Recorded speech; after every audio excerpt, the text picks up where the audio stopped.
Good day mga ka-sports natin dyan. Alas Pilipinas roster napili na nga at inilabas na nga nila ang kanilang listahan. Kampanya ng Alas Pilipinas maging effective naman kaya sa AVC Women's Volleyball Nations Cup 2025? Makalusot naman kaya ang Alas Pilipinas? Kilala naman natin na ang mga kanilang makakalaban ay talagang mga powerful na team. At masasabi natin na ang Alas Pilipinas ay hindi pa naman ganoon kasolid sapagkat babago-bago nga tayo ng mga players na mga nire-recruit at ipinapadala nga sa national competition. Pero alam natin na malaki ang tiwala nga ng ating pamunuan kay Coach Di Brito sapagkat meron nang napatunayan ang Alas Pilipinas dahil meron na nga tayong bronze medal. Pero sa kasalukuyan sa AVC Women's Volleyball, narito na ang kanilang ipapadala at eto na ang kanilang full schedule. Pero panoorin nyo ang ating vlog hanggang sa dulo para malaman nyo. Pero bago ang lahat, subscribe ka muna, click ang ating notification bell para lagi kang updated sa lahat ng issues sa volleyball. Susunod na.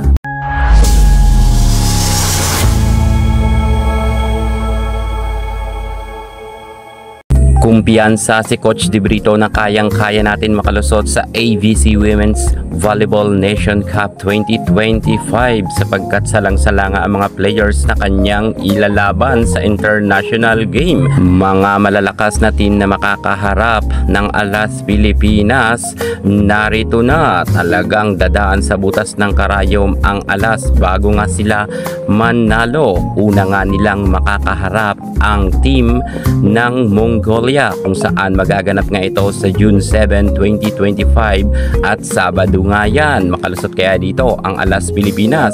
Pero sa tingin ko makakalusot dito ang Alas dahil nga hindi naman ganoon kalakasan ang team ng Mongolia, kung kaya sure win na dito ang Alas Pilipinas. At syempre alam naman natin na malakas na rin naman ngayon ang Alas. Sunod nilang makakalaban nga sa June 8, 2025 at linggo nga to ang Team Indonesia. Well mga ka-sports natin dyan, makailan beses na rin natin natalo ang Team Indonesia at napaiyak na nga rin natin ito at alam natin na naagawan na natin sila sa posisyon nga bilang bronze medal dahil madalas nga noon kapag nakakalaban natin ang Indonesia, sila nga ang nakakasungkit ng bronze medal. Pero sa kasalukuyan talagang hindi na kaya tibagin ng Team Indonesia ang Team Philippines at alam natin na papatiklupin muli sila ng Alas Pilipinas.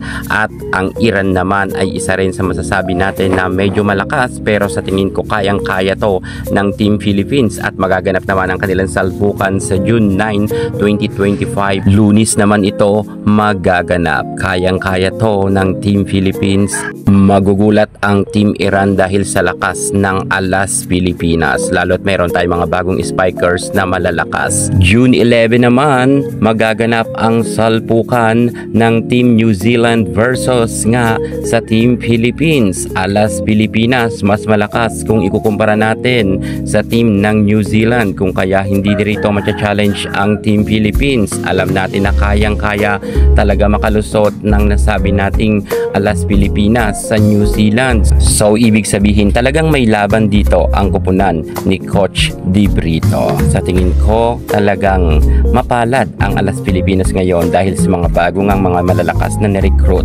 Pero ito ang kanilang kinakailangang paghandaan sa June 12, 2025 kung saan makakaharap nga nila ang Team Kazakhstan, kung saan nga dito ay hindi man lang tayo nagkaroon ng kahit nga isang set dahil sa lakas nga ng Kazakhstan ay kinakailangan talaga magdoble effort ng Team Philippines. Alas Pilipinas kinakailangan talaga mag-level up ang ibang mga spikers lalo't malakas talaga ang Kazakhstan. Dito talaga tayo medyo tagilid pagdating nga sa team ng Kazakhstan dahil alam natin na makailan beses na tayo nitong tinalo at hindi nga dito manalo-nalo ang Alas Pilipinas. So overall nga mga ka-sports, yan nga ang full schedule sa prelim ng Alas Pilipinas sa AVC Women's Volleyball Nations Cup 2025. Sa tingin nyo, magkaroon kaya ng podium finish ang Alas Pilipinas? Comment na ninyo yan sa baba. Yan muna pinaka-latest natin sa mundo ng volleyball. Thank you so much. God bless!